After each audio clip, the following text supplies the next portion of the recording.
আদিবাসী মেলা মেলা মেলা মেলা মেলা এই মেলায় আগত সকল পূজা আন্তরিক হোক। বৃন্দাবনটা বৃন্দাবনটা মহাদেবের আদিবাসী আপনার এই মেলা আজ বিজ্ঞান মহাদেবের আদিবাসী বৃন্দাবনটা করেছে।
বৃন্দাবনের প্রেম মন্দিরের প্রধান দেবতা হলেন শ্রী রাধা গোবিন্দ এবং শ্রী সীতারাম।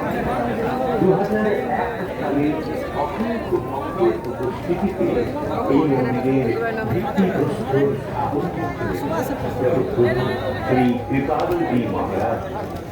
নির্মাণ প্রক্রিয়ায় জড়িত ছিলেন প্রায় 1000 জন এবং এটি সম্পূর্ণ হতে সময় লেগেছিল প্রায় 12 বছর। বৃন্দাবনের এই মন্দিরটি 55 একর এলাকা জুড়ে অবস্থিত এবং আধুনিক নকশা ও ঐতিহ্যবাহী স্থাপত্যের এক গোবর্ধন লীলা, রাসলীলা এবং স্থানীয় জীবন আকারের ভাস্কর্য।